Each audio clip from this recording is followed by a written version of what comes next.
I thought a lot about this recently about timing is everything. I feel like if I were to hire someone to do effects these days, if I were to give them a test, I would get them to do what I would be doing back in the 90s, which would be, okay, we're gonna have the ceiling collapse. Well, we gotta have these big pieces fall, then they hit the ground, they break again. Do it all with keyframes.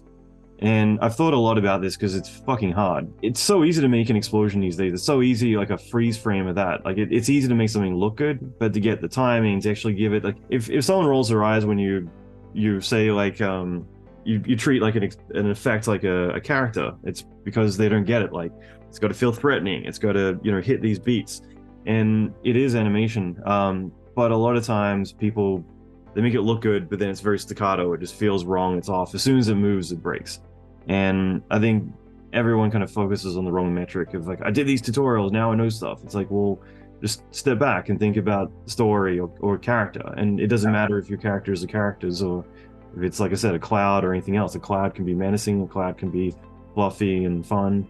Yeah, that's one of the things, because I do a lot of portfolio reviews, and like, oh, that's a beautifully rendered gas can, and I know nothing about it. I don't know its story. I don't know, how can a gas can have a story? Everything can have a story. And if you're going to show me a beer can or a gas can or an apple, I want to know what happened to that thing over the last 3 weeks of its life before you created it.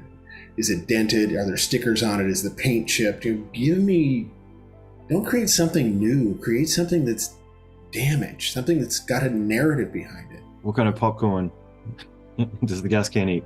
You were telling me about Stuart Little a few years ago. Right. And I mean, that's one of the most beautiful like instances that happens in animation, when the animators stop talking about the character as an effect and they start talking about the character as a personality. Mm-hmm. And you've got something right. It's no longer just mathematical ones and zeros up there. It's like, no, that's a performance, and it has a background and it has a story. Mm-hmm. But everything in a film or a game or a series should have that level of story. This house we're in is 150 years old, and it's by Los Angeles standards, that's ancient. It's a little bit different on the East Coast. Yeah. But as we populate this house, we're kind of using the William Morris rule of nothing comes into this house that is neither beautiful or well made, right? And everything in a portfolio should be beautiful, and have a story to it, and be exceedingly well done. So that logic, kind of flows through it. And so much of what I see in even professional portfolios feels like just breadcrumbs in the oatmeal. It's like, okay, you put this in here because you needed 5 other pieces to fill out your portfolio, but it doesn't work. It doesn't read. And it just drives me crazy. There's a graphic I put up when I show this or I talk about this, and it's a guy with one tooth missing. It's like, and then I'll just click through it and click back and like, what do you remember? I remember the missing tooth. Like, that's how we look at your portfolio, and that's the worst piece of artwork in your portfolio. We're not remembering anything about this about that other than that one piece of crap you put in there to kind of fill it out. The one thing that I am bothered by is that people do not look at film as reference as much as they used to do. Mm-hmm. Right? If you look at the early Spielberg stuff, you can see where he's just lifted shots. It's like, I know exactly where you've taken it. And Tarantino does it all the time. You have just lifted, or Brian De Palma. It's a tribute. Yeah. It's like, an amateur borrows and a professional steals. And it bothers me when I talk to emerging talent. I say, well, there's a difference between a Bugs Bunny drawn by Robert McKimson and then one drawn by Chuck, and then late Chuck as opposed to early Chuck. Like, who?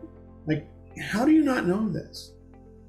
Or if you look at the beginning of Casablanca and then you look at the beginning of Raiders, like, this is the same shot structure. We are leading up to the reveal of this character to build this dramatic moment.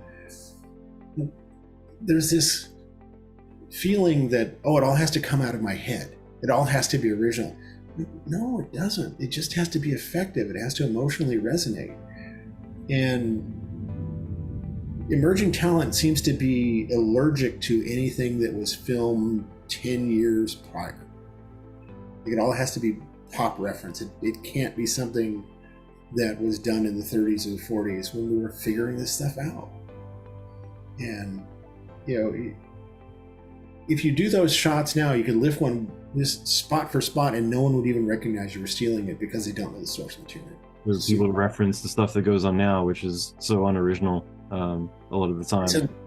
It's a variation of you know, I don't know if you're familiar with the theory of homeopathic medicine, right? Where we will take a drop of the flu virus and we will put it in a swimming pool full of water, and then we'll take a drop of that swimming pool water and we'll put it in another one. We do that 100 times and we will have a very diluted version of the virus that we will now give to you that will stop you from getting sick.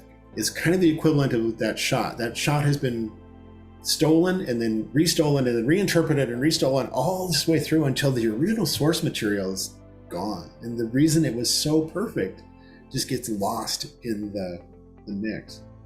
So, you know, when emerging talent are looking for that senior thesis project, like, just give me something that's been done, but done really well with your characters, and I'll be fine. I think the message there is to go to the source for inspiration rather than just, you know, looking around you. Like, find the things that actually speak to you and why they speak to you, rather than just, well, this is what everyone else is doing, so I'll go do it too.